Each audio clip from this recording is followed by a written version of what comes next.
Hello friends, good morning, welcome back to my channel. তো আজই হলো সানডে আর এখন বাজে সকাল 8:30। তো আমি খাবার জল নিয়ে চলে এসেছি, তাই আমি ওই বোতলগুলো গুছিয়ে রেখে দিচ্ছি। আর আজকে যেহেতু সানডে তাই জন্য আমার দুপুরে রান্নার থেকে ছুটি। তো এই সব বোতল গুছিয়ে রেখে এখন আমি বানাতে যাব টিফিন।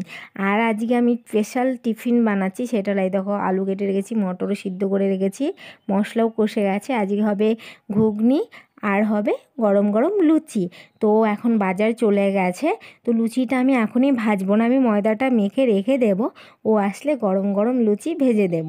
তো তো এখন আমি ময়দাটা কী বলো তো, 15-20 মিনিট যদি মেখে রেখে দেওয়া যায় তাহলে লুচিটা আরও ভালো হয়। আর আজকে আমি এখন থেকে ঠিক করেছি যে মাসে একবার করে আমাকে ছুটি দিতে হবে, কারণ দেখো আমরা হাউসওয়াইফরা প্রতিদিন একই ডিউটি দিতে ভালো লাগে। তো ওই জন্য বলেছি একটা দিন অন্তত রান্নার থেকে ছুটি, কারণ রান্নার কাজটা সব থেকে আমার কাছে বড় ঝামেলার কাজ মনে হয়। তো ও বলেছিল ঠিক আছে তাহলে সকালে টিফিনের বানানোর হাত থেকেও ছুটি দিয়ে দিচ্ছে। আমি বলছি না, কারণ যেহেতু আমি ঘুগনির মটরটা কালকে রাতে ভিজিয়ে রেখেছিলাম, তাই আমি বললাম নেক্সট মাসে পুরো দিনটাই আমার ছুটি থাকবে। তো বললো আচ্ছা ঠিক আছে। তো দেখো আমার ময়দা মাখা হয়ে গেছে, আমি ময়দাটাকে রেখে দেবো। আর এই যে আমার ঘুগনিটাও রেডি। তো চলো আমি তাড়াতাড়ি এই বিছানাগুলো গুছিয়ে নিই। তো ও বাজার থেকে চলে এসছে, তো আমি যখন ঘুম থেকে উঠেছি ও তখন শুয়েছিল, ঘুমাচ্ছিল, তাই জন্য আমার আর বিছানাটা গোছানো হয়নি।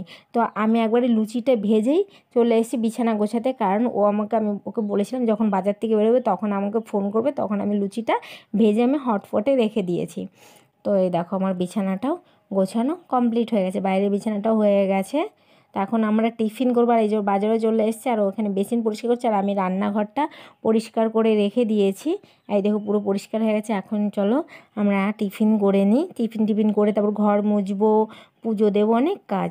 তো টিফিন করার পরে ঘরটর মুছে সবজি গুছিয়ে রেখে চান টান করে আমি পুজো দিয়ে দিচ্ছি। আর এখন দুপুরে আমাদের লাঞ্চে হবে বিরিয়ানি, যেহেতু এই যে বললাম আমার রান্নায় ছুটি ছিল। তো বলেছিল চলো রেস্টুরেন্টে গিয়ে খাওয়াও। আর তোমরা যেন আমার রেস্টুরেন্টে গিয়ে অতটা খেতে ভালো লাগে না, তাই আমাদের এখানে যে দাদা বৌদি, মানে ব্যারাকপুরের দাদা বৌদি না, খড়গপুরের দাদা বৌদি, এরা ভালোই মানে বিরিয়ানিটা বানায়। আগে বেশি ভালো, অতটা ভালো লাগতো না, এখন খুব ভালো লাগে। তাই ও গিয়ে বিরিয়ানিটা নিয়ে এসছে। আর এই ব্লগটা কিন্তু অনেক পুরনো, জানুয়ারি 6-7 তারিখে। তো তোমরা জানো যেহেতু ওর হলো শরীরটা ভালো ছিল না, ওই জন্য আমি কোনো ব্লগ পোস্ট করিনি।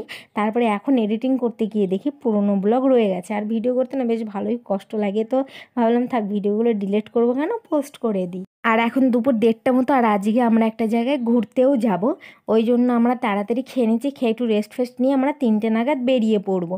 তাই দেখো আমরা চলে এসেছি, মেদিনীপুরে একটা নতুন রিসর্ট খুলেছে, তো ওখানটাতেই এসেছি। কালকে আমরা ফোনে দেখছিলাম, তো কালকে রাতে দেখে এটা আমরা প্ল্যানিং করেছি। আর আজকে যেহেতু সানডে ছিল তো ভালোই ভিড় ছিল।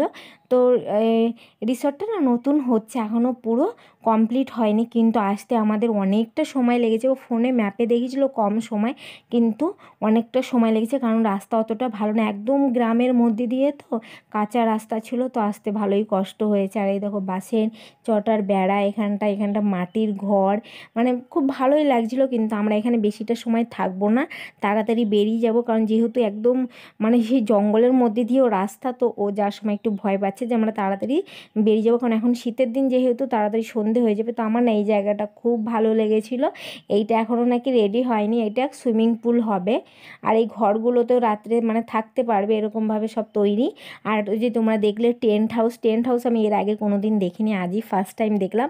তো রিসর্ট আমি এইটা দিয়ে 2বার দেখলাম। আরামবাগেও আমি গেছিলাম, ওখানেও দুর্গা পুজোর সময় গেছিলাম, তখন আরামবাগের রিসর্টে গেছিলাম। আর এটা হলো মেদিনীপুরের রিসর্টে। আর এই সময় না ভালোই ঠান্ডা ছিল। তো এই জায়গাটা আমার সত্যি অসাধারণ লেগেছে। তো আমি ওকে একটুখানি ভিডিও করতে দিয়েছিলাম, তাই ও ভিডিও করেছে। দেখো এখনও অনেক কাজ বাকি, এটা নাকি এখনও কমপ্লিট হতে 1-2 বছর লেগে যাবে, মানে পুরোটা কমপ্লিট হতে। আর এখানে একটা জিপ গাড়িও ছিল, সেটাতেও আমরা অনেক ছবি টবি তুলেছিলাম। আমরা বাড়িতে ভেবেছিলাম 3টের সময় বেরোবো, কিন্তু না, আমরা 2:30-এর সময় বেরিয়ে পড়েছিলাম। আমরা আসার সময় তো আমরা চিনি না, ম্যাপ দেখে দেখে তো এসেছি, তো অনেকটা সময় লেগেছে আমাদের। আমরা এখানে প্রায় 4:15-15 এসে পৌঁছেছি। তো আমরা 5টার সময় বেরিয়ে পড়বো। তো এগুলো সব কটেজ দেখো, এই দেখো বাঁশের এইগুলো সব ঘর তৈরি হচ্ছে, এখন এইগুলো পুরো কমপ্লিট হয়নি, কারণ যেহেতু শীতের দিন বেলা ছোট, তাড়াতাড়ি সন্ধে হয়ে যাবে। আর 2জন আছি তো, ওই জন্য ও বলছে আমরা তাড়াতাড়ি বেরিয়ে পড়বো। আমি না ঠিক আছে, যা দেখার ছিল সব ঘুরে আমরা দেখে নিয়েছি। কিন্তু আমরা প্রচুর এখানে ছবি তুলেছিলাম। আর ওই দেখো ওই যে জিপ গাড়িটা ওটাতে, তো এখানটায় আমরা দুজনে একটুখানি বসবো, তারপরে বেরিয়ে পড়বো। আর এখানে গান বাজছিল বলে আমি সাউন্ডটা মিউট করে দিচ্ছি। চলো আজকের মতো এখানেই ব্লগটা শেষ করছি।